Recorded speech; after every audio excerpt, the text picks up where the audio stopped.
Hey, everybody, welcome to Backyard Blue, just two brothers talking sports and whatever else comes our way. I am brother number one by birth order anyway. That's me, Blake Miller. Students call me Mr. Miller. My mama calls me Moose. We still have not figured out why. Brother number two on the other side of the screen, that is my brother from the same mother, Hunter Borland. Hunter the Hunt Daddy, the head hunter. My daughter calls him Hump. Yo, Hump, what's happening? Not a whole lot. What's going on? Man, I'm just sitting on pins and needles waiting for the Super Bowl to come around. Pretty pumped about it. Somebody saw me in the hallway today and said, "Hey, who you rooting for in the Super Bowl?" I was like, "I don't know. Haven't decided yet." But They must not know you very well. Must be a rando. oh, I was decked out in my Chiefs gear. I had the full chain on and everything. They were being sarcastic, but I had to do it. I was like, I don't know. I haven't decided yet. Just still trying to decide. So we'll just dive right into it. That's the thing that we're definitely on our minds, number one, and what we'll spend a good chunk of our show talking about. Super Bowl. I'll let you lead off. What's your thoughts on the game? So just an overall thought of the game. I think it's gonna be a really good game. They already played once this year. The Chiefs. It wasn't as close as the final score, but I'm excited. I mean, it's so much different this year though, because usually the whole week of the Super Bowl is media and talking to all the players, and you get like the Marshawn Lynch. I'm here so I don't get Yeah. fined, or you get some cool interviews and the Radio Row thing. I always love watching Dan Levitar's show, and they'd have people on, and they would just do funny interviews with all these different people across the league. So it's a little Yeah. bit different this year. I feel it doesn't feel like the game Sunday because you don't have all that stuff.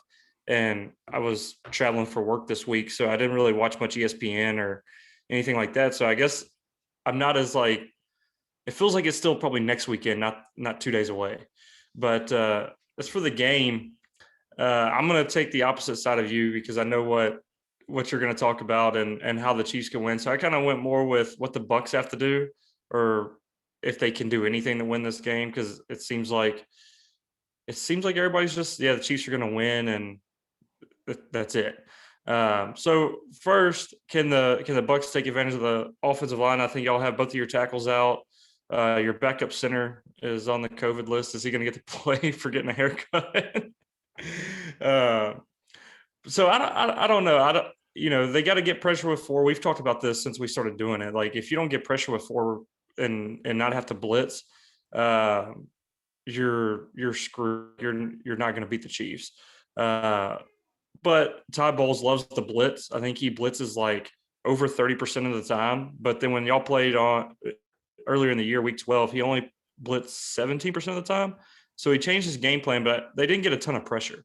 And their secondary was kind of beat up when they played y'all, and Tyreek Hill just went ballistic. I think over 200 yards, 3 touchdowns. Probably could have named his number and named how many touchdowns he wanted to have. So number one, I think you have to get pressure on Mahomes with four and make it harder for him to just dissect you. I can get on board with a lot of that. I do think the pressure thing is probably what you're going to hear, a lot leading into it. And most people are going to talk about, well, can the Bucks get pressure? Can the Bucks get pressure? But I wanted to throw this out there because I found out. I don't know the exact number, but I saw this on ESPN the other day, and it absolutely blew my mind. So the QBR stat, I think, is a good stat in measuring the overall quality of a quarterback, especially when you use it like for an entire season or like over multiple seasons. So Patrick Mahomes has the number one QBR in the league when you take in 18, 19, and 20. So 2018, 2019 season, 2020 season. He has the number one QBR in the NFL. All right. So number two behind him is Russell Wilson. But I want to throw this out there. Patrick Mahomes under pressure, if his QBR would be higher than Russell Wilson's total QBR. So That's insane. yes. But I So also go ahead. he's I would wonder if how much is that from blitz packages though. That's why I keep saying you got to pressure with four and not with six or seven. I agree with that, but I do think the whole idea of if you get pressure on him, he's not a good quarterback. Like if you get pressure on him, he's still the best quarterback in the NFL. That Yeah, statistic proves that. So him under pressure is better than anybody else with and without pressure. So and that's that, when you think about that, it's insane just how he's used to pressure. He's completely used to pressure. He's been facing it all year. Now Fisher has been the pillar of that line. I do worry about that a little bit, but I'll mention this on my side of the notes, just that I'm less worried about it because I know Andy Reid can scheme for the weakness. The backup center is going to be fine to play. They've been playing with backup linemen all year long. In fact, in some cases, like the only one that I think where you actually went to a full-fledged downgrade was losing Fisher. I think Rimmers was better than Schwartz because Schwartz was bad, had battling a back injury just about all year long. When Osemele got hurt, their left guard, they put in Nick Allegretti, who was a 7th-round pick from a year ago, maybe 2 years ago. He's been great. He's been really good. The right guard, Steven Wisniewski, was on the Super Bowl team last year, knows the scheme really well, is great. I mean, I won't say great. He's a good NFL lineman. Should be on a team. Should probably be starting somewhere. The center is probably the center is the only starter left over from week 1, and he's probably the worst of the 5 linemen, to be honest with you. Rimmers is going to be fine against JPP. I would have felt more confident with Fisher, but I mean, I still think they're going to be all right. I'm not. They're not. The guys aren't so bad that you just put a bunch of scrubs out there. The Chiefs are good at scheming for line, and I think what Reid is great at scheming for is protection. He's always good at scheming for protection and knows he doesn't. This is probably the worst line he's had since he took the job in Kansas City, but it's the best offense because he just knows how to scheme it. I'll say, just as watching my favorite team and really the division of my favorite team, the Eagles and the Cowboys, when they have their offensive line, they're a totally different team. And the Cowboys this year, I know we lost Dak, but our offensive line was just ravaged. And yeah, the Chiefs are a different level, but I'm just saying, as far as every offensive lineman, every coach, anybody that talks about football or played football always says, like, your offensive line has to be working as a unit together, communication. So I think that's the biggest question mark of the game. And then, I mean, obviously the Tom Brady, how's he going to play? But and their offense has got to score points. But I think for the Chiefs, I don't think it's really the defense. Their defense has been their defense all year, and the weapons and Patrick Mahomes are going to show up. I think that's the biggest question mark. If there's a question mark going into this game for the Chiefs, it's their offensive line and because the Bucs have to take advantage of it to have a shot. Like, there's no they have to take advantage of it. I'm going to say that's the route to a victory for the Bucs. If Tampa is going to pull off the upset, then I think that's their route to it, is putting extra pressure on the Chiefs, kind of hodgepodge offensive line that they did it to the Packers, and the Packers offensive line was pretty good all year. I was going to say they lost Bakhtiari, their left tackle, who is probably the best left tackle in football. Yeah. I don't think Fisher's in that class. Like, I think Fisher's an above average left tackle. He's good. But the drop off from him to Rimmers at left tackle, who's also been good, like, he's actually graded out pretty well. The difference is not that substantial. I guess that's what I was going to say. When you drop off from Bakhtiari to anybody else in football, just about, it's a huge drop off. You lost one of the best, maybe the best offensive lineman in football, one of the best. Oh, it's like every year with Tyron Smith. Like, the games he would go out for 2 or 3 games. It was 2 years ago he went out against the Falcons, and some undrafted defensive end that I've never heard of had 6 sacks in a game against the. I mean, it was just like the difference between, not now, Tyron Smith's lost it, but the difference between him 2-3 years ago and our backup left tackle was like basically not having another player out there. I think the Fisher is obviously awesome. I mean, an awesome guy for the Chiefs. He's not the best left tackle in the league or anything like that. It's not like you're losing Bakhtiari or Smith. You're losing a good player, but again, you're dropping off to also a decent player. It's not. Rimmers is a good backup, and Fisher is a good starter. So it's like dropping off. If you're going to rate it on a scale of 1 to 10, it's like dropping from an 8 to a 6. Yeah, or 7 to a 5. It's nothing. Yeah. Nothing huge. So I saw you put in the notes. Does Tom Brady get the deep ball working? What do you think? Yeah, I think he has to, because Mike Evans is unbelievable deep. Chris Godwin, they have so many weapons. Gronk across the middle. He's looked more like Gronkowski from 3 or 4 years ago, the last month or so of the season. I think part of that's because Brady's starting to do some of his natural things on offense instead of the Bruce Arians. Like, they're letting him work a little bit more. One of the big things was them putting people in motion pre-snap. They didn't do that against the Chiefs in week 12 to see what defenses are lining up against them. And so he's able to pre-read every snap. He's coming out there and seeing what the defense is giving him before the snap and making adjustments, which when you're Tom Brady and you've been in the league for 20 plus years, you've seen everything there is to offer. That's a big deal. And earlier in the year, they weren't doing that with him. But I was going to look at a stat because I was like, man, how many times has Tom Brady thrown 3 interceptions in a game? And what happens the week after? I was like, I'm going to look this up. I'm going to actually do a little research for this thing we do and have sound smart and intelligent and have some stats to throw at you. So I started looking. This year he did it and came back the next week against Carolina. He threw 3 interceptions, came back the next week, threw 3 touchdowns, 345 yards, won the game, blew Carolina out. And then I went back. I mean, they did it against the Packers last week or 2 weeks ago. Then I went back. There was no other games, this year. Went back to 19.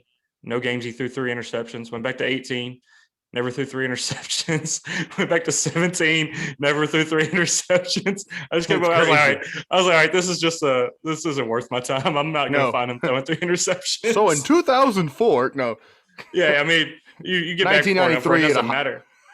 1993 in 8th grade, he threw 3 interceptions. Yeah. So then I was like, well, this is just crazy because 3 interceptions isn't outrageous. No. You have a bad game, you throw 3 picks. You know what I mean? Yeah.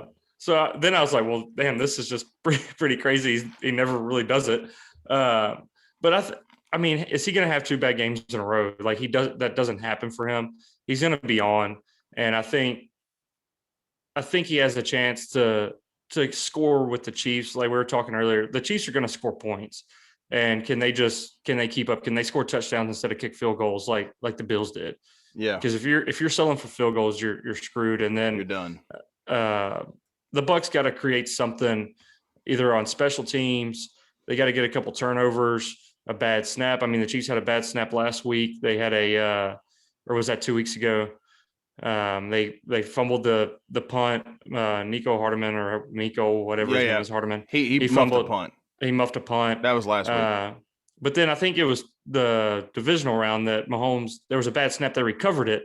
But I mean, it could have been bad. That could have been a game changer there in that game. But they're going to have to create something where it's a punt return for a touchdown, a big kickoff return that sets them up in good field position. Andy Reid goes for it, in between the 40s one time and you don't make it because where Andy Reid used to never go for it on 4th down, it feels like he doesn't punt the ball anymore. No. So you got to create one of those big defensive plays where you get a turnover on downs around the midfield and you can take advantage of it. But if they don't do that, if they're just letting Kelce and Tyreek Hill catch those little 5-yard passes across the middle and do what they want, like the Bills did, I don't think they stand a chance. And I don't think they're going to do that. I mean, if you try to come in with the Bills game plan, I mean, the way they just dissected them. So it's going to be interesting. I'm interested to see. Todd Bowles is still an awesome defensive coordinator.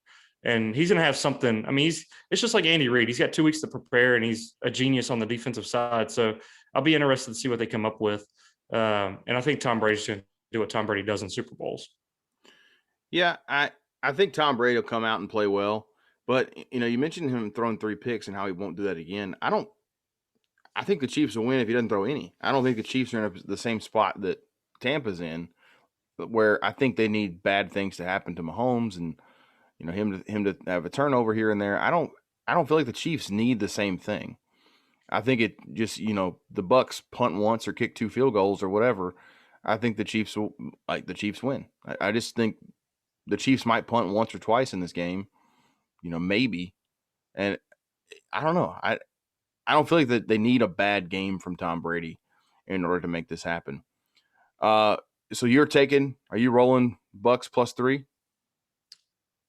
I'm taking the Bucs straight up, no points. They're going to win the game. Okay. Well, I'll see how that crow tastes in a couple days. I'm not putting any money on it, but staking your reputation to it. I'm going to do some other, bet some other stuff we'll talk about in a minute. But it just feels like everybody's on the Chiefs, like everybody, and for good reason. Like I'm not betting against the Chiefs. That's why I'm not putting money on it. I just think the Bucs are going to win, and I want to go opposite of what you're going to say for fun on the show, right? But It's just fun feels like until you're wrong. it's like betting against Alabama, and then Yeah. you realize I just bet against Alabama. How stupid am I? So I think you feel that way either way in this game, though. I think I was telling a coworker today, I was just like, you feel dumb if you bet against Brady, but then if you bet on Tampa and you're like kicking yourself money, man, why'd I bet against Mahomes? Like you just can't. You don't feel good betting against either quarterback in this game, and I think that's a fair assumption, a fair assessment of this game. Like I think you see what time, and I know the past isn't indicative of what's going to happen on Sunday. Like I hate when people bring up, even though I was going to do it about the 3 interceptions thing, but I do think there's something to a bad game and then transitioning that to a good game, because you go back and watch film and do all those things to be better the next week. But you just look at the Super Bowls Tom Brady's been in. The 2 games they lost against the Giants, they were clearly the better team and should have beat them. And April's going to kill me for this because, I mean, those were like the 2 best years of her watching football in her life. Yeah, probably so. And then the Philadelphia game, if it's not for the Philly special or whatever, they win that. Like he could easily be 9-0 in the Super Bowl. But that's the thing. Like it's still a 48 or a 60-minute game. And those Patriot teams were better than Philly. They were better than the Giants. And it's kind of like the same thing here. Like you would have never picked the Patriots to lose those games. And they did. So, I mean, it's still a 60-minute football game and anything can happen. And I think the offenses I don't think Tampa's offense is that much further down than in the grand scheme of things under Kansas City. Like they're a step below, but they can still keep up. And I think it just depends on if the Chiefs defense plays as well as they have the past couple of weeks. You got some interesting views on this game. Mine's a little different. Starting with this, Chiefs by 1 million. That's all I got. That's all I need to know. Is Patrick Mahomes my quarterback? Yeah. Okay, that's enough. That's all I need to know. Okay, that's it. That's all I need to know. Chiefs okay, all right. Hold on. You ready for my hot take? Go for it. That I did last week. Patrick Mahomes is not the most important player on the Chiefs team. Tyreek Hill, Travis Kelce are more important to that offense than Patrick Mahomes.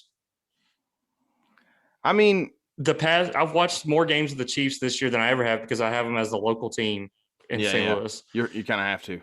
And like he does make amazing things. Like he's still the best quarterback in the league right now. So don't think I'm trashing Mahomes.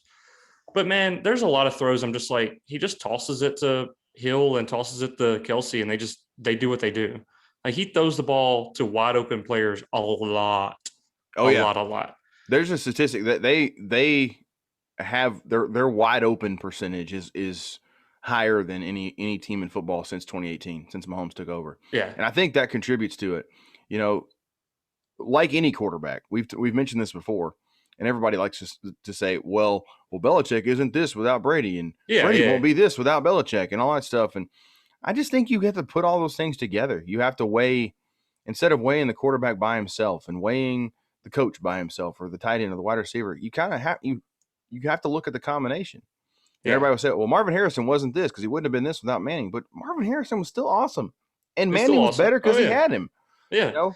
It all goes together. I was just saying the Mahomes hype for over the past 3 years, again, he's the best quarterback in the league right now. And I'm not saying you can take, what's your backup quarterback right now? Like Chad Henne, you can't put him in this game this weekend and him go win the Super Bowl. Like they would get killed if he's the starting quarterback this weekend. But also, if you traded out the quarterbacks this weekend, well, maybe not because the Bucs have tons of weapons too. But like you could trade out some of those quarterbacks, top tier quarterbacks, put on the Chiefs, and I think they're still winning Super Bowls.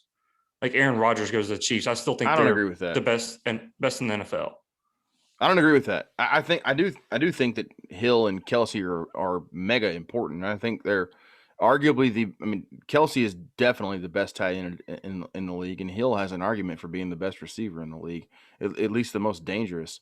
So of course you remove one of those guys, and the offense would absolutely suffer. Mahomes' numbers would not be as good. His QBR wouldn't be as high. All these statistics that he compiles that people look at and say, "Oh my gosh, it's so incredible." Those things wouldn't be the same, but they'd still be really good. And I don't think we'd be talking about Hill or Kelce in the same way. Maybe Kelce. I don't know if we'd be talking about those guys in the same way if they didn't have Mahomes. It really is just one of those things that fits perfectly. And I think it kind of feels like sometimes people will criticize the greatness of one of them because of the greatness of the other one. Well, this guy's only great because of Hill and No, Kelce. no, Well, no. this guy's only sound great. like that's what I'm doing. Oh, I know, but you're not wouldn't be the first one to say this. Some people will say that Hill and Kelce is only good because of Mahomes. I just think all three of those guys are incredible, and Absolutely. it's okay. And I want to say this: you could put other guys with Mahomes, he'd still be awesome. He would. They might not be winning Super Bowls, but those two guys take him from, a champion, a contender to a Super Bowl favorite, and you remove one of those guys, that maybe they're not the Super Bowl favorite going into next year. Who knows? But I just still think that it is like a one affects the other kind of thing. I don't think Yeah, you're no, I crazy to agree. think that Hill and Kelce, make Mahomes better or that they're super important to the team. I think those guys wouldn't be what they are without Mahomes. But yeah, it's probably fair to say that Mahomes wouldn't be what he is. Like, we're talking about like the guy who's being called the GOAT already, like of his generation. Like he's already. We can make a legit argument that Mahomes has just put together the best 3 years of football ever. Like the best 3 quarterback years consecutively ever. Like Yeah, we can make and that argument. We wouldn't like I say s- that without Hill and Kelce. So yeah, I well, that part I is just say fair. like in their scheme, it just seems like Hill and Kelce, like if you take one of them out, like the whole offense suffers more. Oh yeah, And if you take Mahomes out, but that's different. sure. Like if you take Mahomes, like you take any starting quarterback out. Like I watched this in Dallas this year. You take any starting quarterback and go to a backup, your offense suffers. Yeah, So I'm yeah. not saying that. If you could have somebody that's of equal talent at quarterback and exchange them in that offense, maybe they're not going 15-1 and doing the things they're doing. But I just think like those two right now are so important to that scheme and what they do around that offense, because it's just a perfect dynamic of over the middle and just pure speed. I think it's the best 3-man combination of offensive players to ever play in the NFL. So we're going to talk about a little St. Louis radio thing I heard, but they had Marshall Faulk on when I was listening. They were comparing it to the greatest show on turf. That's the only one I consider it. I'd put it up with And it. it was funny. Marshall Faulk's like, no, we're better. And Of he's course like, he would. He was I on the know, team. I know. He's like, He I don't know should if we say are. that. He said, but I'm competitive as hell. We're better. I will say they had. The thing is, like, I don't know that you would. Okay, Falk was the best running back at the time. I can go with this. Falk was the best running back in the league at the time. I think probably. Mm-hmm. Was Warner the best quarterback? I don't know. Like he's up there. He Up definitely there. was. He definitely wasn't like. I feel like Mahomes is a class by himself right now, and then there's a few beneath him, and then I mean they're still awesome quarterbacks. I think he's in a class by himself. So I would, if you give the edge to Mahomes over Warner, Falk over, I don't know, but I mean Kelce's the best at his position, and Yeah, and Hill. the tight end thing is different now. So I wouldn't even Oh compare like yeah, tight end. Like it's Isaac Bruce and versus Torrey Holt, Kelce and Torrey Holt versus Hill. I guess. But then you got Falk too. So they Yeah, and had you got four. Falk. Yeah. I feel like they had four. So it's hard to say. If I had to take, their three, I don't know who you would say. I guess Bruce over Holt, but I mean their combo of two receivers was amazing. They need to I put don't know. like NBA 2K does. Madden needs to do like the old teams, like the best old Yeah, teams. That way we can get a little Kansas City. Maybe next year we can get a little Kansas City versus St. Louis Rams exhibition game. It'd just be cool. Like I'd be down with it. I was gonna say I've said this earlier, but I wanted to throw it out there again. I am less worried about the offensive line because Reed has so much time to scheme for this group. They have played together. They've played in different positions throughout the year, but it is mostly the same group that's been together all year long. There is some continuity with these guys. I'm less worried. Like I said, Mahomes is so good under pressure that even if they do get pressure on Mahomes, that it's not gonna destroy him. He can still have a good game if the Bucks get great pressure. Like he can still have a really good game. He could have a bad one, but if you make me decide he's gonna have a good game or a bad game if they get pressure, I'm still gonna pick him to have a good game. It's like why not? Um, I've said this before. I think ultimately, and I guess it kind of goes along with what your point was. You said the Bucks need to force a couple turnovers or create something on special teams. It goes to my point too. If the Chiefs play clean and they avoid turnovers and dumb penalties and just unforced errors, they will win. I do not think, and I've thought this all year long. I thought it once Mahomes came back from his knee injury last year. I'll probably think it going in the next year. The Chiefs will win every game that they don't beat themselves. At the end of any game they lose, if it happens, I look at it and I'm like, yep, they did it to themselves. They did it to themselves. This was a bad pass right here. It wasn't necessarily. It may not be a great. I don't think there is a defense good enough to beat them that can actually get them out of their game. They're going to get themselves out of their game if it happens, which they're capable of making mistakes. I'm not going to put that past them. We saw McCole Hardman drop the punt. We've seen him drop passes. We've seen Mahomes throw some stupid passes here and there that he's gotten away with. It happens. Like Mahomes could come out and throw 3 picks. It could happen. I wouldn't bet on it, but I mean, it could happen. It could absolutely happen. But if they play clean, they win. 100%. Not picking on you. I just hate I've always hated when we beat ourselves. Like the other team deserves credit. Like if they win, like the Raiders deserve credit for beating the Chiefs earlier this year. You know what I mean? And the Falcons deserve credit for the way they played, because there are things that teams do to make it hard to make bad games happen. Yes, you have off games, but there are things that are done to make those bad games happen. So like if the Chiefs come out and lose by 10 and the Buccaneers, like last year, the 49ers, like the 49ers probably should have won that game. They played bad for 6 minutes, but we shouldn't have come away from that game going, oh man, the 49ers, yeah, they were good, but the Chiefs really they lost that game. I just don't like that, because I mean, it's like you're discrediting the other team. It's not meant to discredit the other team. It's meant to say that I don't think there's anything that any team can do that the Chiefs can't overcome. Like I think they may play bad for a quarter or whatever, but I think nobody can hold them down for that long. I guess is what I'm trying to say. Most of the time.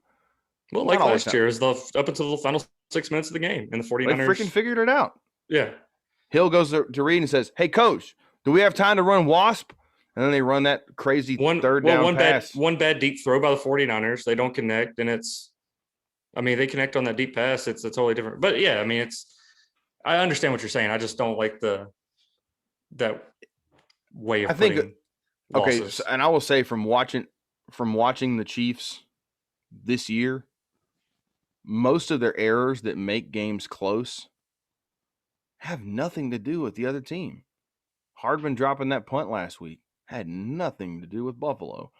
Demarcus Robinson running to the freaking back of the end zone in New Orleans for a safety has nothing to do with New Orleans. They do make unforced errors, the drops and things like that. That's what I'm saying. There may be things the other team does to slow them down here and there, but I think if the Chiefs don't commit unforced errors that are not influenced by the other team, the other team will do some things to slow them down a little bit. Sure, it's always going to happen a little bit, but I think inevitably they always figure those things out. But if they don't dig themselves too big of a hole with unforced errors, I just don't think there's anything that any team can do to get them to bury them. Yeah. Also, I wanted to throw one other thing out. Did you know that Mahomes has never in his NFL career lost a game, or he has never lost a game by more than one possession? Yeah, that's insane. 3 years, and he hasn't been beaten by more than one possession. Not that matters. That's more the NFL than, because most games do come down to the final possession. Yes, most of them do, but none of his. He doesn't get blown out like ever. Yeah, and he won't this time. So he's always going to be within striking distance, and if he's within striking distance, then I feel good about the Chiefs winning. Like you just assume they're never out of it. But you feel the same way about Brady too, which is crazy. Like I really. It's gonna be fun. You can't get comfortable with a bet on either side in this game. Obviously, I'm riding with who I'm riding with, but. Oh well, obviously you're a Chiefs fan, so even like if you believe like the Buccaneers were the better team, like if it was just like you actually believe like the Buccaneers were the better team, you're gonna know the Chiefs are gonna win. You know what I mean? Like it's just that. It's the same. I'm not saying the Bucs are better. I'm just saying you got the emotional side of it too that you're factoring in. All right, let's go on to your next thing, because I thought this was kind of interesting. You said you heard something on the St. Louis radio to listen today. Share with me what you heard. And So they came up with a question, and I'll say this question. It was two different topics, it's kind of framed the same way. But it was, will Tom Brady win 2 more Super Bowls and have 8 total, or will Mahomes get to 6 Super Bowls? And the other one was, it was directly related to St. Louis, was who will win like a major award, a Blues player or Cardinals player this year. But that was a different conversation. But they were just doing like a fun conversation piece. And everybody went with Brady with 8 because he's closer to it. Like, he's in the Super Bowl this year. He's going to play another 2 or 3 years. He's going to come back to the same team, and he's just closer to that number. And the reason they were saying Mahomes wouldn't is Kelce's probably only got 2 to 3 more years of being that elite. And how long is Reed going to coach? Like, is he going to coach another 6 years? Y'all aren't going to win 6 in a row. Like, it's not going to happen. no. So, like, is he going to coach another 6, 8, 10 years where Reed and Mahomes? Because I do think Reed's a huge, huge, huge part of that. Oh, it's just like the Belichick thing. No doubt. And so that was just their thing. Like, he's like, Brady's only 2 wins away from that, and Mahomes is 5. So you just go with the one that's closer. And 6 is still a lot of. I know Mahomes is awesome, but 6 is a lot of damn Super Bowls to win. It is a lot. Like, you got to not only get there 6 times, which is hard to do, but that would mean you're going 6-0. Like, Brady still had to be there 9 times to win 6. I think it's a really tough call. The only reason I would lean the Mahomes way is because I wonder how many years Brady has left, and it kind of, you have to say, like, all right, he has to win this one, which I don't think he will, but let's just say that he does, which makes me throw up my mouth a little bit. No. He's still got to get back. Like, he's still got to get back to another. He's still got to get back, and he's 44 years old. Yeah, and I think the NFC is so much. The NFC is stacked, and like they were what, the 6th seed this year, was that right? 5 or 6 seed. So, like, I just think it's gonna be hard to get back. Like, they were not that far off from not making the playoffs. I mean, it didn't look that good early on. I don't think they're the best team from the NFC. They have been since they lost to y'all. Sure. Yeah. That's a different thing. They're hot. They're a different team. They're a different team. They on a heater to the moon. Yeah. Not. Anyway, I think I would only go Mahomes because he's got so much left in the tank. You know, many. I don't think he'll win 6, but if you set the number at 4, it'd be an easy to go with Mahomes. 6 is tough. Like, I mean, really, no quarterback before Brady had played in more than 5 Super Bowls. Yeah. And he's won 6. Like, so it's just insane to talk about the longevity of his career. I don't know that Mahomes plays. I think Mahomes plays 12, 15 years. I don't think he's probably going to hang on for 20. I don't think the way Mahomes plays is a type of style that'll play for 20 plus years. Like, the way Brady plays, like, he didn't get hit for so long. Like, the Patriots, that's one thing that is impressive to look back. He just didn't take the hits. Like, Mahomes still gets hit. You know what I mean? Not a lot. Manning didn't either. Yeah, not until like those 2 years, like 10, 11, when he had the neck surgery. He started getting beat up a little bit when they were paying a lot of people. But they just play a different style, and they know how to get rid of the ball quick. That I don't think there's going to be many teams many quarterbacks that play 20 plus years moving forward. Yeah. Just because the games change where you run more as a quarterback. The outlook for me is different too. I think Mahomes will get to a lot of them. Like, I think him getting to 6 in a row is not ridiculous. Not a ridiculous thing. Just because I think the AFC, and obviously this could change a lot depending on where Watson goes and how Allen develops and what Jackson is and all these things. And what Trevor Lawrence becomes. Exactly. But I still feel like, at least for the immediate horizon, that they'll be the favorite every year until they aren't. And like, the Patriots were the favorite every year going into things, every single year. Oh yeah, the Patriots are the favorite. And I think the Chiefs will be, as long as they have Patrick LaVon Mahomes back there, they'll be the favorite. And I think I would put his number for his career. If you had to give me an over/under for Mahomes, I'd put it at 3.5 or 4.5. Yeah, that's so probably what I would say. What do you say? He plays 10 more years. on the low side, 12, 13 on the north side. At some point, like I just go back and look at. I think the two players that you can compare to Mahomes, or the one player, is Aaron Rodgers. Yeah. And I get it. He had Mike McCarthy as a head coach. God bless him. But like, I don't think Mahomes is, as talent wise, that much better than Rodgers in his prime. Like, I think they're very comparable. I think, very comparable. I think they're the two most talented quarterbacks ever. And he's won one. So like, it's never guaranteed. You know what I mean? Like, there's so many things that can happen. You start losing players because they go here, they get a big contract there. You just start losing talent, and you have a couple bad draft classes because it happens. Like, people don't turn out. And next thing you know, that's what was so impressive about the Patriots. Like, we've never seen it. I don't think we'll ever see it again. Just the way they operated. It's just, you eventually lose talent. And the front office deserves as much credit as Brady and Belichick for the Patriots. Yeah, honestly. Absolutely. So I think it's just one of those things, like, it was the perfect storm for Brady and the Patriots. Like that, just that dynasty though. And it lasted for 20 years. Like it would have to last that long for the Chiefs. And I just don't know if we're going to see that again. I would say that neither happens. More like if you made me pick more likely, I'd say Mahomes because he's got more time. Like if I have to bet on Brady to win 2 of the next 3 or Mahomes to win 5 of the next 15.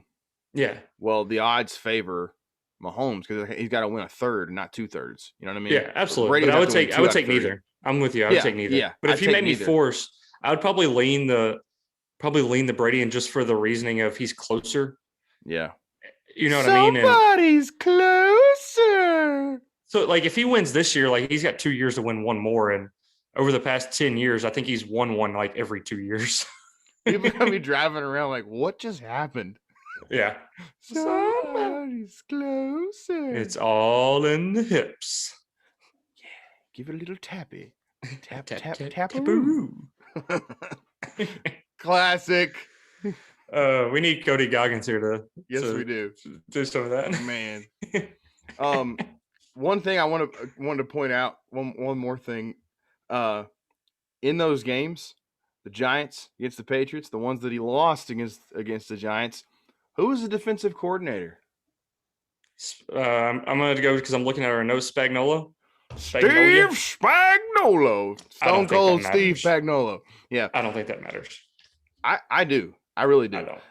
I think he's one of those guys who, I don't know. He's made him look bad before, and he made him look bad when they played earlier this year too. I don't know that part matters, but it's something. It's something. He's good at getting pressure, and we know that Brady, when he's pressured, is not the same guy.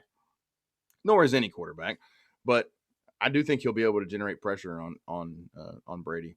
Hey, unless he was wearing an invisible cloak when Eli Manning got tackled 4 times in the pocket and threw a damn ball up the whatever his name was, Tyrese or David Tyrese or whatever.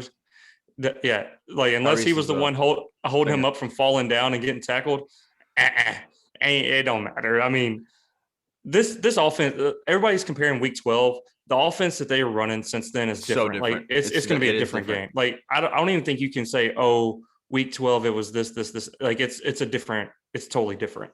It's like a Tampa New England hybrid offense. But we know it's the Saints Bucks. Like they're driving a hybrid. We're driving a freaking Ferrari. Okay, so drive your hybrid. We'll drive our Ferrari. Adios.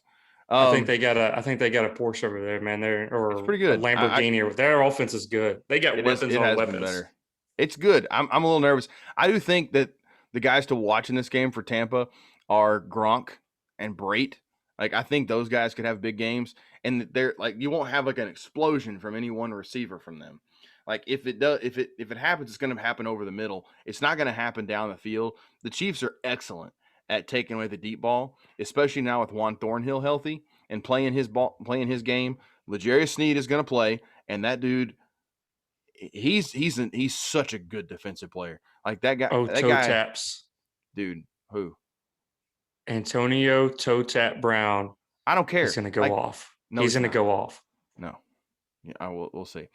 I think it's going to be spread out a little more than that. I think you might have a bunch of guys, like 5 guys who catch passes for 40 yards. If that happens, we're in trouble.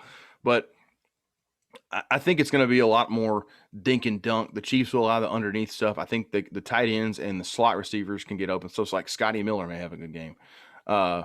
The the way to attack I'm the looking Chiefs forward is the to it. linebackers. The secondary, the Chiefs secondary is elite. It was not supposed to be. They have not spent money on it to make it elite. But Juan Thornhill healthy, like he and Matthew are the best safety duo.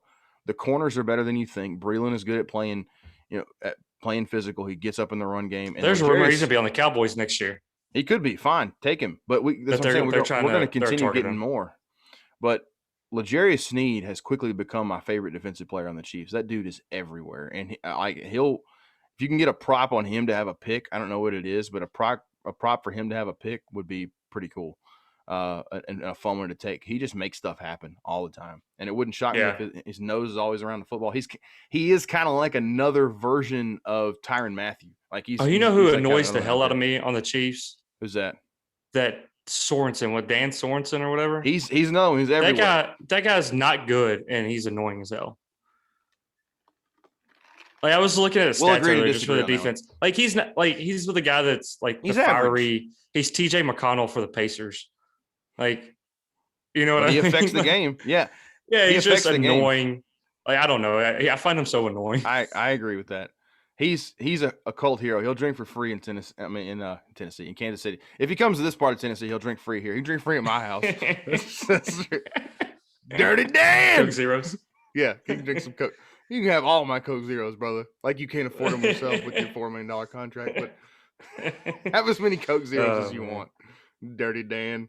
All right, one more quick thing about the Super Bowl before we get into your rapid fire prop bets. This is the double GOAT battle. And I think you have obviously Brady and Mahomes is the one everybody's talking about. The GOAT versus the kid. For those of you who don't know, kid is a baby goat. All right, so GOAT versus kid works here. The kid is a baby goat, and I think that's a fine word for Mahomes. He's the kid. He is the baby goat. Definitely the one. I think he's the most talented quarterback to ever play the game. Whether his career accolades will ever match that of Brady, we'll see. It's hard. You would never bet that it would because Brady's is so rare. But the other one is interesting is Kelce and Gronk. Now, I don't think either of these guys is the best tight end of all time, but they are both certainly up there. Who do you think at the end of their career will we say had the best career? Kelce or Gronkowski? I think it's, and I don't mean to be long-winded, but I think the tight end discussion has to be changed over time. Yeah. Because of the way the tight end, Travis Kelce's a wide receiver. Like he's a wide receiver and probably should be looked at. Like it's like the Jimmy Graham thing a few years ago, like when he was trying to get paid as a wideout. But I would say Kelce's going to have better numbers and Gronk will have more Super Bowls. And so whatever you want to base the GOAT debate off of, I think Gronk changed the tight end position for like forever now. Like just the way he played it. But Gronk in his prime, him over the middle, he was the most fun player I think I've ever, like at that position I've ever watched. And I got to watch Jason Witten, who I'm biased and should be in like the Mount Rushmore tight ends. You got to watch Tony Gonzalez, who was the starting of changing the tight end position. I consider him the best of all time. I consider, and I think Antonio Gates has got to be thrown in there. Sure. But between the two, I don't know. I mean, Kelce over the past, like he'll have a 3-year run that can't be matched, or 3 or 4 year run that can't be matched. But I just think the way he plays, it's more of a wide receiver and not so much a tight end. He's just big like a tight end. You know what I mean? I think his position just says TE, but I think he's a wide receiver. And they're both. This era has changed the way tight ends are used. You see a good receiving tight end gets lined up at receiver, but what a weapon that is to be able to put him inside, line him up at receiver. Just so many things you can do with it. I think Kelce will end his career with more Super Bowls and a better stat line. Gronkowski, I felt like he won more, but he was only part of 3 of the New England Super Bowls. I think Kelce will match that more than likely. Well, he's going to have to get to 4 after this year. He will. No, I'm talking because Gronk will have 4 after this year. Gronk won't. Oh, no. Kelce will get 4. You guys got to win 2 more. Gronk won't get to 4. I do think they both belong in the conversation. I think there's been some steam gained for Kelce in terms of his position. I mean, his position in that like Mount Rushmore elite tight end career. He deserves it, and I think having Mahomes is only going to make him look better. Mahomes loves him, but I like to point when I think about Kelce's career. A lot of people say, "Well, he's got Patrick Mahomes." I mean, yeah, he was like anybody would be awesome with Patrick Mahomes. I mean, okay, probably. It's the same thing I was just saying. It's the other way around. Like, I mean, would have good numbers, but I would say like Kelce was good with Alex Smith. He was awesome with Alex Smith. Really, he put up some incredible numbers with Alex Smith at the helm, and I know that like Alex completely trusted him. I want to share some of these numbers he had in the seasons with Alex. Now he's had at least 1,200 yards receiving 3 years in a row with Mahomes, but his last 2 years with Alex Smith at quarterback, he had 85 receptions for 1,125 yards, and then 83 for 1,038, 8 touchdowns and 4 touchdowns in those seasons. That's incredible. He seemed like when he was probably with Alex Smith, probably what Jason Witten was for a long time. Like, will catch a lot of balls. You know what I mean? Just solid. Yeah. But then, like, it opened up when he got Mahomes. Like, it just became a different deal. You say that, but his yards per target in 2016, which was his second to last year with Alex Smith, 9.6. And this year was 9.8. So he was used a lot of the same way. I think a lot of it has to do with how Reed uses him. And he just knows that there is no matchup. He's a matchup nightmare. Like you said, the classic cliche. He's too big for corners, but he's too fast for linebackers. That kind of. You just can't put anybody on him, and Reed knows that. And he's like, I'm going to find whoever they think they can put on him. And sure, we'll just abuse it. I mean, he gets more targets now. He has 105 catches this year versus 85 in 16, 83 in 2017. But every year he's been in the league, he's had at least 862 yards receiving. Is he like 30 now? Let's see. Yeah, is he 31. Close to 30? I think 31? He's the same age as Gronkowski. They act like Gronkowski's so old. Gronk took. They're both 31. So many damn hits. They're still like 31. Well, maybe Gronk will be better than him because Gronk's feels like he's been good for 10 years. Gronk has known about him for 10 years. I don't know, man. This and one more. I don't know. But I mean, I don't think it's going to be like he plays forever. Gronk I wonder if Kelce's kind of the same. Kind of get that because he's their personalities are a lot alike. Like they're goofy. They like to party. I wonder if Kelce kind of does the same thing and just like walks away. He just signed a big deal, so probably not anytime soon. I think he's enjoying riding. I don't know. Andrew Luck did. He just walked away. I know it's not the same thing, but man, tight ends take so many hits. They do. Kelce's good at avoiding though. I'll give him that. He's good at knowing when to. Lower his shoulder and when not to. He's good. He's pretty good at those things like that. He's kind of got that veteran. 31's getting up there though. 31's. I think he'll play 5 more years, and I think the next 3 will be at an elite level just because of the scheme. I think probably this year is his peak. Like this year are the best numbers he'll put up. It's fair to say of his career. I mean, he'll put up really good numbers for the next 2 years, but like this is his peak. Like we're seeing the best that the tight end game has ever been played this year from him. Yeah. I was gonna. Yeah, you're right. It's the best the tight end has ever. I think this season is the best tight end season of all time, statistically, but also like his work. You just watch it. You just watch it. Gosh, he's incredible. Mahomes without him is not the same Mahomes. I mean, you're right when you say I would be nervous. He would if Kelce goes out, it's like if he had an ankle injury, like just missed a quarter, like he had to go get taped up, like their offense completely changes.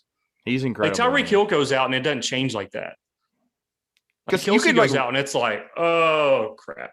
You can run Hardman the same stuff, with Hardman, or you can. You're just not going to gain the extra 20 yards. Yeah, you can kind of. He can kind of play. You at least have to respect him over the top, and that's really what Hill does is like force you to help. And Hardman would do the same thing, but Hill is such a freaking jitterbug with the ball. All right, let's get your rapid fire bets. All right, we're going to be real quick. We'll be quick on this.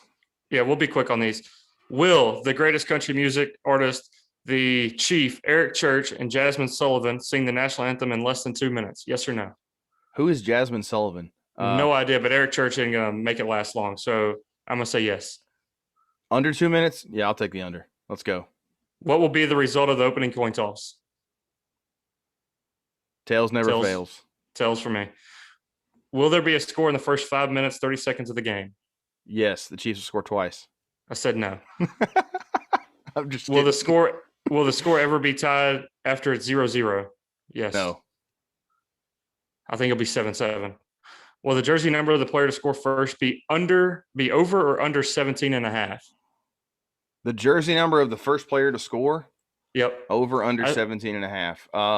I said under because there'll be a field goal first. Under gives you so many more options there because you get Hill, you get Evans, you get the quarterbacks, you get the kickers. I don't think the quarterback counts unless they run it. Yeah, I was going to say, is it first touchdown of the game or first points? Just first score. I'll take the under. Give me the kickers. I did the same. Which team will commit the first penalty? I said Chiefs because they get the ball first. They'll have a holding or something like that early. I mean, that one, who knows? Ooh, I think if there's a prop on who gets the ball first, take the Chiefs. Because I think they'll take it if they win the toss, and the Bucs will defer if they win the toss. Yes, exactly. That's what I was going to say. I don't know if that's out there, but you should. That's the only reason I took the Chiefs in the penalty because I think they'll get the ball first. If it is, do it. How many total touchdowns will be scored? Over, under 6.5? Over. I went under because I think we're going to be surprised at how this game turns out. Man, you're going to really hate if they lose this year. This is going to be a really disappointing game if they lose. It really is. More than more. But I'm going to ride it I'm going to ride this crap till I can't because I've been waiting a very long time to this. I've been on the opposite side of this. You know, the humble, like, I don't think I'm going to win. There's no chance. I don't want to hear about it. I watched Tony Romo fumble a snap on a field goal. I watched Tony Romo fumble a snap on a field goal to win a playoff games when we could have won. What will be the largest lead of the game by either team? Over or under 14.5 points? Under. That's a lot of points.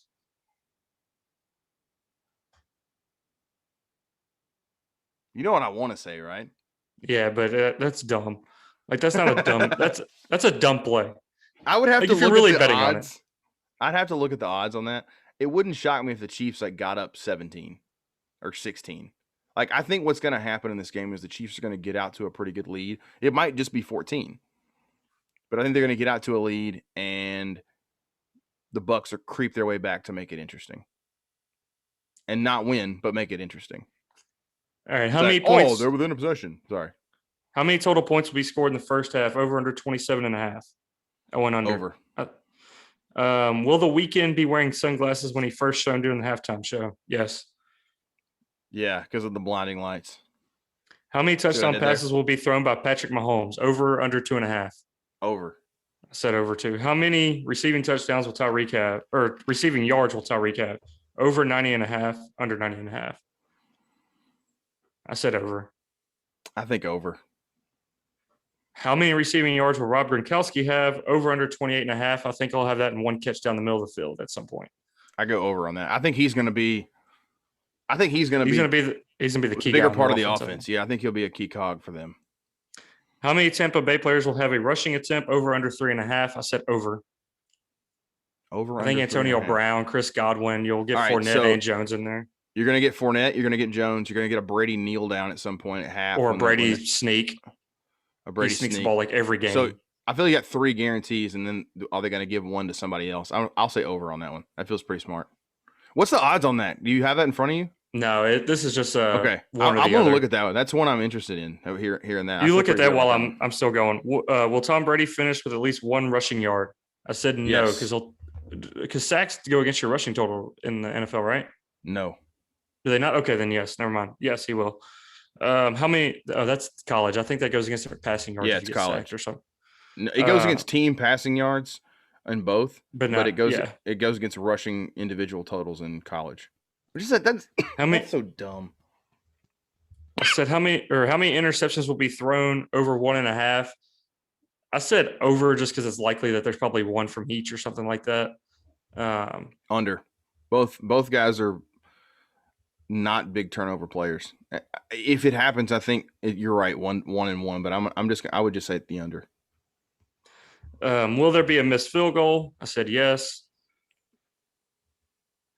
If Bucker has to kick from 30 yards, he's due to miss. Yeah. That dude misses more 30-yard field goals than anybody I've ever seen. and then or extra points. I'll say a missed extra point, maybe. Which team will score last? I got the Bucks. I'll take the Bucks on that one too. Will the total points scored be odd or even? I said even. Even. Who wins the game? We already discussed that. Bucks. Kansas City. And tiebreaker. How many total points will be scored in the game?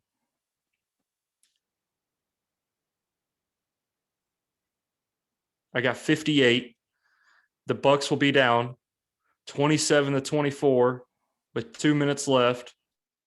And old Tom Brady does it again, scores a touchdown. They win 31-27. I like the number 58. That would be 34-24 Chiefs. No, yeah. Yeah, 34-24 Chiefs. Because I went with even on 31-27. I went with even on total points scored, so I was like, I need to make my total points an even number. All right, let's go. I'll roll with 58 on that one. That feels pretty good. If that scenario happens, I want my flowers next week. Dude, I was telling somebody, one of my students, one of my first years teaching for Valentine's Day, brought me flowers. And that was the only time I've ever gotten flowers in my life. Somebody brought me flowers. And I told another coworker about it, and they said, "Does her mom know you're a dude?" Like, I've never had flowers before. I think I posted this on Instagram at some point, but I didn't have a vase. Obviously, dude, I was living alone at the time, and I put them in a freaking pitcher, like when you put tea in. So this is this pitcher of flowers sitting on my counter. I'm like, I tried to take care of them for a while, but I don't know why I'm doing this. This feels dumb. A pitcher of flowers for you, Mr. Miller. A pitcher of flowers. I would have thrown those away walking up to the apartment. I feel like I probably should have, but I'm looking for that Bucks prop you mentioned. I don't see it on DraftKings. And I don't even know what this was from. This was from the Washington Post. So, I mean, it wasn't a DraftKings or FanDuel. This was a Washington Post. Just fun props bet. If you want to get in on it, we can all do a little $5 pot or something like that. Get Anna. I would get just do a props bet. Yeah, total just takes the entire pot. I enjoy lighting my money on fire, so that sounds fun. Hey, give us all something to kind of be in a group text goofing about. All right, let's go. Let's move on very quickly to the NBA. Grizzlies week. They go 2-2, beat the brakes off the Spurs in back-to-back games, and then get the brakes beaten off of them by the Pacers and the Rockets. What to think, man? What do you think after this rough week? I think Ja just was really bad in those last two games, and we go as he goes. I'm not too worried about it because, I mean, we killed the Spurs, but I think where people were like, oh, let's trade Jonas Valanciunas, put him on the block. You saw in those last two games that we needed him. Against the Spurs, we didn't. They didn't have anybody down low that could take advantage of us. I think we'll be fine. We caught the Pacers' third game in 4 nights and just it looked like we didn't want to be there. Yeah. And then the Rockets, freaking John Wall was hitting everything. And I think it was just a bad night. Like, you chalk up being tired to the Pacers, and last night you just had bad games. I think that last night was a bad game. Yeah, I'm not worried long term, but I also think like this team right now is exceeding the expectations we probably had for them at the beginning of the season. But a 7-game win streak will raise the expectation of the fan base, and then when you immediately follow it with 2 bad losses, it's like, oh, panic button. But it's just a time to recalibrate the expectations and say let's think of the expectations we had at the beginning of the year and realize that we're still exceeding those. You're still playing with house money right now, having the record that you have with Jaren and Justice out, and knowing Ja's missed as much time as he has, and with Jonas and Grayson missing time. Not that Grayson matters that much, but I think you're still exceeding expectations. So fans, recalibrate the expectations and then watch how it goes from here. Yep. That's honestly, that's all I have to say about it. And the only other thing I think we need to look at is DeAnthony Melton needs to be starting at some way, somehow. He needs to be in the starting lineup. It's he's too good. He affects the game too much to not play him 30-plus minutes a game. Like him, Ja, and then when you get Jaren back, they all have to average over 30 minutes a game. I can agree with that. I'm not hating on Dillon Brooks as much as others this year, and I've done that in the past. But I don't know, man. I still have the feeling that he's not the right fit. That's certain to me. I feel like he's definitely not the right fit. I don't think Dylan Brooks is as good of a defender as Melton, even when he's playing hard as hell like he does. Like Melton's just so long and so good defensively that you need that next to Ja. And I think you saw that last night. You needed somebody that you could have put on John Wall to make it hard on him, and we didn't have that. Brooks has gotten better at he's become a better passer. I'll give him that. He's definitely gotten better. He moves the ball quicker. The ball doesn't stick nearly as much with him. I think it's worth complimenting him on that. He's a pretty good defender. He's not great, but he's pretty good. Which is something it was a weakness as early on in his career.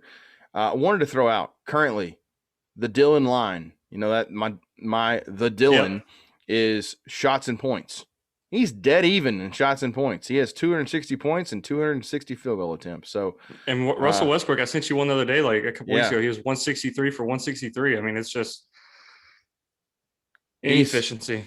Brooks is 100 for 260 for 38.5% from the field for 260 points. He is averaging 15.3 shots per game and 15.3 points per game. That just also shows you that he doesn't get to the line either. No. Like you can shoot 48% or 47% from the field, but you have got to get to the line. And he averages 2 attempts a game. Because he doesn't go to the hole. He always stops and pulls up or does a little floater. But, I don't know. I'm not worried about him. They're last thing I can't stand from Dylan, if I'm going to say anything about Dylan, is the long two. I don't like the long two. Stop shooting the long two, Dylan, and we're good to go. What's wrong with Miami? They've been pretty bad. What do you think about them? I mean, obviously they're injured. Jimmy Butler just came back, but I think it's more than that. They just that was a special run that they had in the bubble. But I don't think Goran Dragic, he had a really good run and got that extension or got a new contract. But obviously, Bam Adebayo is good, but I don't think he's not Giannis like that. He's that mold of player, but he's not Giannis. He's not, and he's not the Joker. He's not Sabonis. He's not Domantas Sabonis. I think he's really good defensively, but I think they are trying to put more on him than he should have on him, more of the load than he should have. Precious, I think, is really good, but he's efficient. I think he's the most efficient player by stats in the NBA, which is kind of cool to see. Cool, if you did it on a per 48, he's the most efficient player in the NBA. He's such an awesome rim runner. He's perfect for Miami too, I think. Tyler Hero, I know he became the cult hero. He's not. I see what you did there. That's good. That was on accident. Sure it was. I think the bubble it's kind of to temper the expectations for the Grizzlies. I think they're better than their record, but I don't think they're near as good as that finals run they made in the bubble. Yeah, I think it's kind of the same thing back to the Grizzlies. Just recalibrate the expectations. Yeah. You're expecting, if you're a Miami fan expecting another finals run, I think that's kind of foolish. We're not going to do that again. And this is 2 teams. Crowder's left, and they've gotten worse. Yeah. When the Grizzlies lost him last year, it changed the way they play. It changed their intensity. And I don't think he's a great player, but there's something about that type of guy in your locker room. Glue. Yeah, it matters. It's significant. And Dallas, they've been poor. Ooh. Man. They're the second worst team in the West right now. Oh, my gosh. I feel like that kind of snuck up on me a little bit. Really? They are not good. And Luka is frustrated. He is complaining all the time. He has no shooters. You got to treat him. We talked about this with I think we talked about it with Giannis maybe or some. Yeah. You need to surround him with shooters. Surround him. Dead eye, in your face shooters that can pull from anywhere, because he's going to get him the ball. He's going to do his thing. But if they can't shoot around him, they're not a good team. And Porzingis, I'll let you talk about that, but I think he's still injured. I think he's still a good player, but he just hadn't been good yet this year. So 9-14, they're not dead, because really currently as it stands, they're only 4 games back of 4th place. And if 10 is in, they're only 3 games back of 10. So it's not done or anything. But 3-7 your last 10, they're definitely in a rut right now. I just look at their roster. And after I get past Luka, it's not anything that I'm worried about. I think all this thought that they were going to be better had more to do with the Luka hype than it did with the team around him. And I think the team around him is not, it's nothing special. Like, and if Porzingis is not good, if Porzingis is not awesome, they're not anything I'm worried about, because their next best player after Luka is probably Josh Richardson. Yeah, and Josh Richardson, you saw him with the Sixers, like he was kind of just a guy. He's like just a guy. When he got all his credit when he was in Miami, and Miami wasn't good, and he was putting up 20 points a game. Yeah. But like we've said a couple times, somebody's got to score 20 on every team.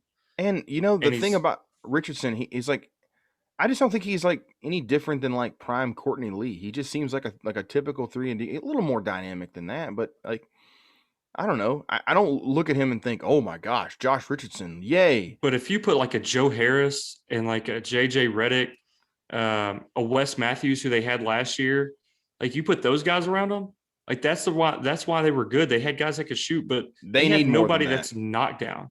And they like Tim Hardaway Jr. is probably their best shooter. I think they need a big body down low too that can set good picks and clean up, rebound. Yeah. Like they don't have that rim runner he can throw balls to on the pick and roll either. Like is it Willie Cauley-Stein? I think they have Dwight Powell too. And Kleber's a good shooter, but I just don't. I look at their roster, and I'm not going like deep diving on this right now. I'm just kind of going off the cuff and just what I've watched a few times. I just watch them, and I think like this team should be losing by more than they are. Like the only impressive thing about their team is Luka. Yeah. And Porzingis so far, he just has not been good. He has not been his usual self. I still think there's some upside there. I think it's too soon to just flat out give up on him. But I mean, from what I've seen him when I've watched, I'm just not that impressed. I know he's averaging like 19 points a game, but even still, I mean, it's been a little better in recent games. But even still, I don't look at it and think, man, I'm afraid of him too. I'm just not. I'm not. And yeah, I don't know. I think they're a team that I think they'll still end up in the playoffs, but they're maybe. I don't know that. I don't know. The West is so good. If they end up in the playoffs, that means that Memphis is probably not in. Houston's probably not in. And if I look at the teams ahead of them in the standings, I think I like the teams ahead of them better than them for the most part. You know how you said I think you said it you said you think Steve Kerr will figure it out. When we were talking about the Warriors earlier in the year, I think Rick Carlisle will figure it out. I think he's one of the best coaches in the NBA. Yeah, I think he's I that can agree with good. that. I can agree with that. So anyway, who else is in front of them? I was going to look at that real quick. Standings. Everybody except the Timberwolves. Put it this way. I think they'll finish. Or tied. Like they might make the play-in game. But I tend to think of them as probably in that 10-11 range. Maybe they get rolling once Porzingis kind of clicks. But I think they're probably in that 10-11 range. It wouldn't shock me if they get to 9 or 8. But I just think once you count the Warriors as being better, once the Suns are better, the Blazers are better, you have so many teams that improved. And the Rockets are not the dead weight we thought they would be without Harden. Honestly, they might be better without Harden. Wait, maybe not. I don't know. But they're at least they're still a real team. Defensively, they're really good. And Eric Gordon has been unleashed now that he can have the ball. And he's not just a spot-up shooter. Like, that dude is good. I still wonder, like, I mean, I think they're kind of like the Thunder last year. Like they got really good players and just they're going to win games. They're kind of like us too, where teams don't take you as serious because you don't have that James Harden, and you just sneak up on teams and beat them. I mean, that's what we did last year with the Grizzlies. Like they just snuck up on teams and won. It depends on Christian Wood's health. If he's, I don't know how long. I hadn't seen the report today of how long he's going to be out or anything. But yeah, that looked ugly. He's good. Like he's really good. Okay, moving on. Let's see. Baseball. Let's very quickly hit some baseball. Your Cardinals making some moves. How excited are you for Nolan Arenado? I am so pumped. This is the first time I feel like – I mean, we went and got Goldschmidt, but we traded a ton for Goldschmidt. Let me ask you this. What are you more excited about, getting Nolan Arenado or losing Dexter Fowler? What are you more excited about? I'm more excited about Arenado. I know I like Fowler. I like him as a dude, but I just got so tired of watching him play. Yeah.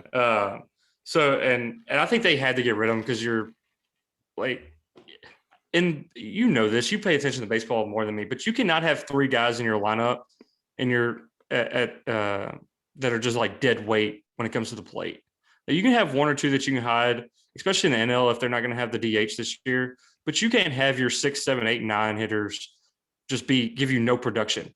And that's what the Cardinals had the past few years. Like once they got past Yachty hitting in the fifth spot, and he's not even a great hitter. He's so dead really like too. You at least it was like we had 4 guys that could hit, and then it was nothing. Yeah. So this just adds a little bit more firepower. I think we actually got like 5 or 6 guys that can hit now because Carlson, they're expecting big things from him. So I'm pumped up about it. It's just different that the Cardinals are actually making moves like this. They don't normally do this. So I'm pumped up. And we didn't have to pay like the $35 million salary for him this year. So yeah, that's pretty cool too. I think it's a great move. A lot of people, at least in the fantasy realm of things, like to hate on Arenado and say like, oh, he's nothing outside of Coors. Well, if you look historically, like everybody's home road splits, they're so much better at home in Coors and they're so much worse on the road. But I think when you get used to playing, he's not going to have 81 terrible games out in St. Louis. He is a great hitter and a great fielder. I think the Cardinals just got their best player. I really, he's awesome, and I think that just makes their infield defense so much better. And that makes Goldschmidt at the plate better.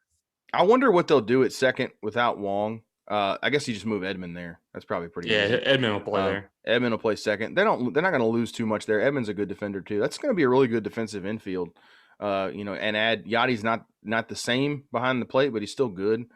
I love the move for him, and I'm no Cardinals fan or anything, but I do want them to be at least relevant, and I think this definitely accomplishes that. They still got a few holes in the pitching staff they need to fill out. They're going after some starters, so I mean, they're looking to spend money. Like I think they're actually going in on this year, which is really encouraging. They should, because the NL Central is not good. It's not good. I don't think the Cubs are going to be anything. The Brewers fell off last year. The Pirates are obviously in full tank mode. The Brewers pitching though is still so good. It's not though. Like it's not that good. Like I mean, it's like Woodruff and Burns, and then who knows? Their bullpen's really good. No, but their bullpen, they get past the 5th inning, you're not scoring on them. Haters so awesome, man. I just don't think. I think the best team, I'd pick the Cardinals to win the division right now, probably by a significant amount. I don't think you can completely count out the Cubs. I think you can sort of count out the Brewers. I think you can sort of count out the Reds, depending on the moves that they make. Losing Bauer is going to hurt them quite a bit, but it depends on the moves the Reds make the rest of the way. I think, it comes down to it. It may still be a 4-team race because stuff happens in baseball. Just you can't see coming. But if you were to bet right now who should win that division, the Cardinals have to be the favorite. And I saw power rankings, and this was after the Arenado trade, that they had the Cardinals 19th. And I thought that was extremely low. The bullpen is bad, and the starting rotation after Flaherty is not good. And Flaherty wasn't good last year. So, but like you said, we've talked about this a lot because I'm always like, well, like the Mets, they're pitching so good. And you're like, you can piece together like pitchers year to year are so different. Like you'll get somebody out of nowhere that's awesome. And so it's just like pitching is just one of those, it changes year to year and you don't know who's going to get hurt, who's going to make a splash. Like Wainwright's still going to be solid. I'm interested to see who they can pick up and sign over the next few weeks. But I don't know. I'm pumped up about it. I saw that and I like screamed when I saw it on Twitter that they traded for him. So it's just, it brought a little excitement after losing Ozuna. We didn't re-sign him. It's like every time we get somebody good, we get them for a year or two and they're gone. So I'm pumped up about it. I do think that their pitching staff is probably better than I'm giving them credit for. When I think about it, I'm not really excited after Flaherty, but I do like kick him, and I think Wainwright, like you said, is going to be serviceable. I'm not a believer in Carlos Martinez. Like he probably could put it back together at some point. He's got the tools to do it. I just wish they keep him in the bullpen because starting, who knows what Miles Michaelis is after his injuries last year. Coming back from a forearm injury, flexor strain, whatever he had. Like who knows what you're going to get from him? They definitely need to piece some things together. The bullpen, who knows? I think if Hicks comes back good, I'm happy about that. You can't expect that, but I mean, relievers bounce back from injuries quicker than. But he was out last year. He just opted out last year. Yeah. He was injured the year before, so I mean, it's been a while since he's been around. But he opted out last year, so it wasn't just strictly injury last year. The early part of the season would have been, but he was a difference maker for us closing the game. I look at their bullpen, and I actually think the bullpen maybe ended up being a pretty good strength for them. Who's the guy? Gio Gallegos. Gallegos, he's good. I like him. They're going to go Reyes, Gallegos, Miller, Hicks, Helsley, Gant, Webb, and Ponce de Leon. And Ponce de Leon may end up in the starting rotation at some point. If I were them, I'd go that route and have him in the rotation. But who knows? The Cubs are not doing the same thing. Like they're going the opposite direction, trying to shed money. They did get Joc Pederson, who I'm sort of excited about, but he's kind of the same thing. He's basically just a cheaper version of Kyle Schwarber. The team's still going to be okay. I think they're still trying to find a suitor for Bryant. There's talk that they're going to trade Bryant and Hendricks. And how do you feel about Bryant being traded? Well, I know he's like your favorite player from that World Series team. But he's only got 1 year left on his deal, and he's been kind of bad. If I were them, I would try now when his market value is not as good. I would try to extend him and try to see if you can give him like a 2 or 3 year extension. It sounds like they want to build around Baez, which I would say I love Javi Baez, but that profile, the way his swing and miss, like just swing for the fences style, doesn't age well. It's usually you have an early peak and then have a very steep decline. I tend to think that that's going to be the case with him. I don't think you're going to look in 5 years and he's a great player. I could be wrong because that dude is so naturally gifted. He's got the instincts almost just to be a great baseball player. But that type of profile does not age well. I don't know. I don't like the direction the Cubs are going. I don't like when big market teams cry poor. I don't like when any baseball team cries poor, and I feel like that's what they're doing. And I find it highly irritating. Like, keep putting a good product in the field. They're suffering under the dead weight of these terrible contracts of Hayward and Craig Kimbrell, and like you had to sell Darvish for very little. They're just trying to restock the farm and go for it again. And I guess the Central's bad enough that they could still sneak in and win it, or at least be competitive until September, and still be able to sell tickets. But I ain't get worried about selling tickets this year. Maybe a little bit. I don't know. I think I hate to see it all come to an end, like the World Series window come to an end with only one of them. But hey, at least you got one of them, and it was fun. Yeah. And Bauer to the Dodgers, man, that 3 years, $102 million. He's getting $40 million his first year. He can opt out, or he can come back next year for $45 million. It just sucks. I hate it. Their pitching staff is bananas. I hate it. Like that's almost. They're the new Yankees. They're the Dodgers are the empire now. If they get beat, I will root for them to get beat. I think every time they when you announce their starters, they need to come out to the Empire music from Star Wars. And they'll do exactly like the Yankees in about 5 years, and they'll win like 40 games because they'll have no farm system and they'll have to completely rebuild. And I can't wait for it. They're going to be awesome, probably for the foreseeable future because they're always going to spend. And Andrew Friedman's a great GM too. He put those Tampa teams together that were so good, and now he's got the money to play with. Yeah. They don't mind eating bad contracts. I just hate it. I hate it. Hate it for baseball. Couple more things before we get out of here. Go ahead. I was going to say, I tweeted this the other day. MLB needs to go all in on Fernando Tatis. All in. Make him your face. Make him a star. Baseball needs a star. Nobody cares about clean-shaven Mike Trout, who you wouldn't recognize walking down the street. He looks like every other white guy in the U.S. Make Fernando Tatis a star. Please make him a star. I have seen he got the cover of the show. Yep. 21, and he's in that Ball 24 commercial. You know what I'm talking about? You see him? But he needs to be on every like Fox Sunday game. Yep. He needs to be on ESPN Monday night or whatever they do, Wednesday night baseball. He needs to be on all of it. They need to put them on all of it. You can just market the Dodgers and all their stars, and then market Tatis. I think that'd be a good thing. Tatis, Bellinger, Betts, like you can't go wrong with that. Sell me on the personality to do it. Oh my gosh, man, I love that guy. But sell me on the stars. That's what I want to sell me. Get into Twitter. Get into Twitter. Let people post highlights and crap. Like do what the NBA does. Get over the old white league. Baseball's marketing is. I think golf does a better job of marketing than they do. We'll have to. This may be something after the Super Bowl that we talk about. Yeah. Oh yeah. We'll get into baseball a lot over the summer, especially. I'm thinking about. I'm gonna do a side fantasy baseball version of our show, and I'm looking forward to that. Moving on, wrestling Royal Rumble. Before we say anything, man, I loved the video, the 6-man tag with the boys. Avery watched it about 3 times. Anna watched it a couple times. I did too. You guys were great. Y'all got It a was lot of fun. views on Facebook. It was A like lot of 300 views or something like I that. know, but a lot of positive feedback though. That was really cool. It was I fun. I enjoyed it, and it looked like the boys had a good time too. They had a blast. Jackson couldn't stop looking at the camera. I said, "Hey, let's look at each other. Let's have a little conversation." And he just like was staring at the camera the whole time. That's so cool But though. They'll remember that. I know Avery's our little continuing to setup ask was about cool Q and looking. I Avery. thought it It was a looked little cool awesome. setup. So it was fun. What'd you think of the Royal Rumble? I loved it. I thought that was the best show I've watched from WWE, a pay-per-view. Because I still watch most of the pay-per-views, even though I don't really watch weekly anymore. Yeah, And I thought that was the best show they've had. I don't even know like when the last time I was it that was good. entertained for that long. Like it was so good. Like the Goldberg McIntyre match, I thought they did that right. Mm-hmm. The women's Royal Rumble was good. I think they picked Bianca Belair was right, and I think Sasha versus her in WrestleMania is awesome. Yeah, that's cool.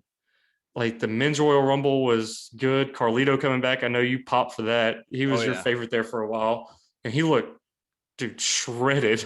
Yeah, he looked like he got in a time machine from like 10 years ago. It's the same dude. Yeah, like, it's pretty awesome. I just thought it was an Edge winning. I was actually shocked that he won, but I don't know, just all of it. Like I was actually very entertained the entire time we watched it. So in the Roman Reigns, besides the Kevin Owens handcuff thing there at the end, I thought that was a good match.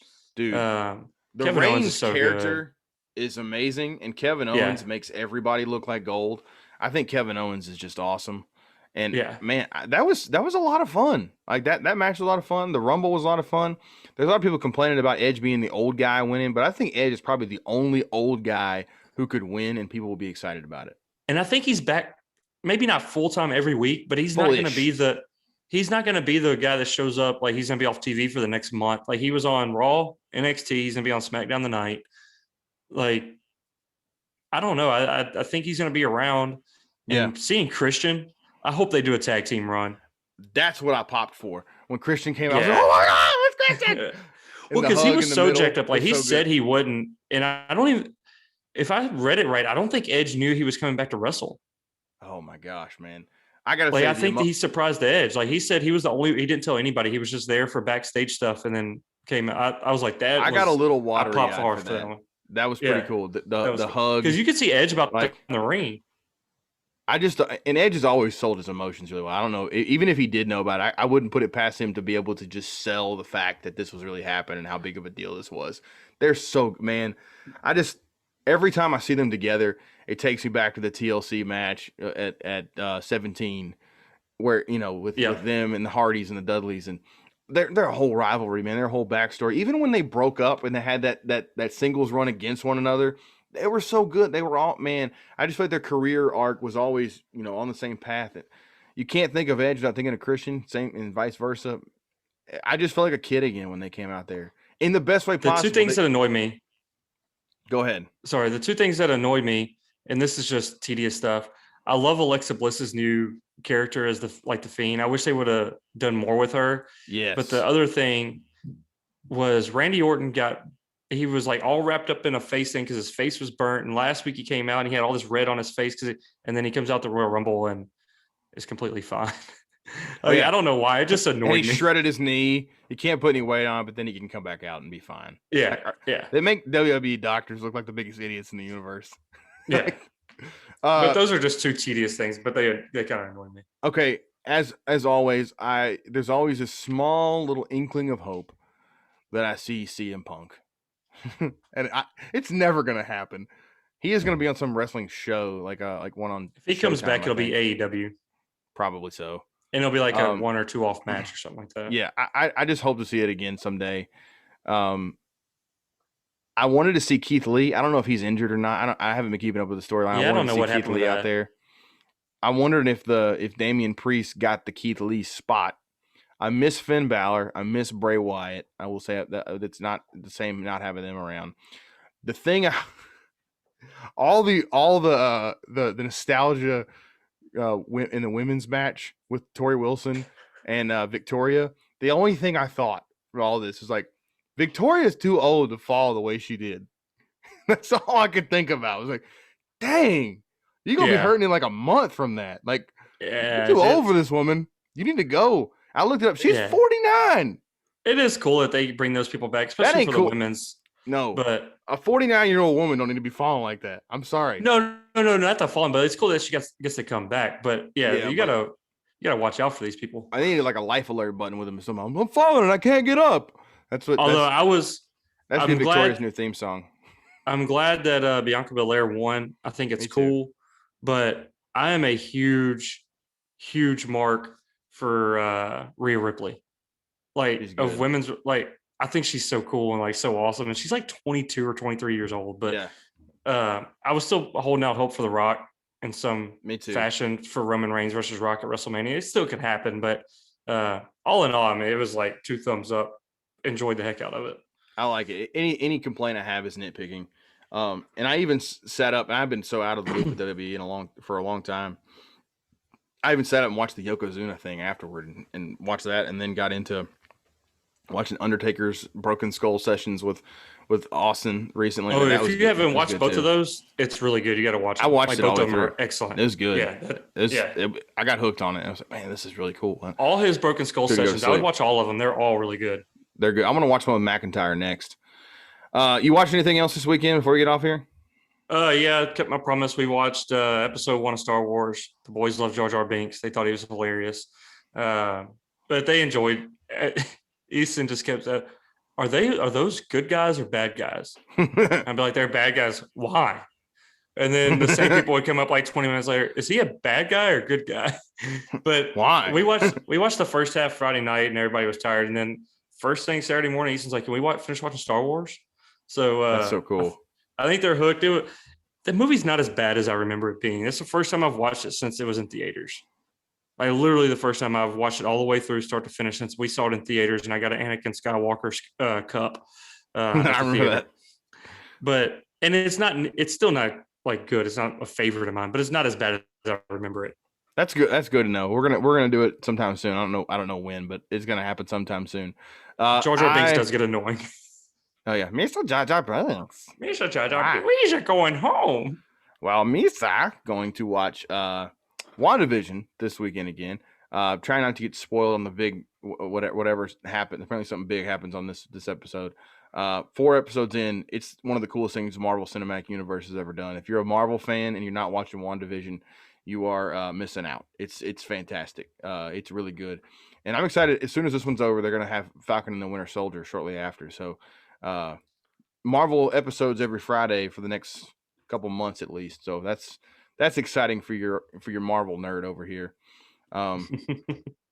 We're stoked about that. And obviously this weekend I will be watching Super Bowl stuff. Somebody said, can you wait? I was like, dude, I waited however old I am. I waited that long to watch the Chiefs in a Super Bowl. And last year, I sat on pins and needles all weekend. Well, I can wait 2 days. I'm going to be fine waiting now. I'll be all right. This is going to be fun. I'm looking forward to it. Chiefs enjoy this Super Bowl, win or lose, because starting next year, it's the dynasty for the Dallas Cowboys. We're coming forward. We're going to be the winners. We're going to go to the Super Bowl next year. We're going to beat you next year. The Cowboys are back, baby. We don't have a quarterback. We don't have an offensive line. Our defense is terrible, but we're back. You got the worst coach in the NFL. We're back, stupid baby. Idiot for an owner. That's what Jericho would be like, stupid idiot. We're back. You know what? You just made the list. Yeah, exactly. All right, guys. This has been fun. I'm hoping when I come back next week, I can give you one good old, how about those Chiefs? Everybody comment on this and go Bucks by 1,000,000. Just to frustrate Blake. It'll be fun. Yeah. I'm sure frustrating me is fun. All right. Adios, everybody. We appreciate you watching and listening. Like, comment, subscribe. You know the deal. Bye.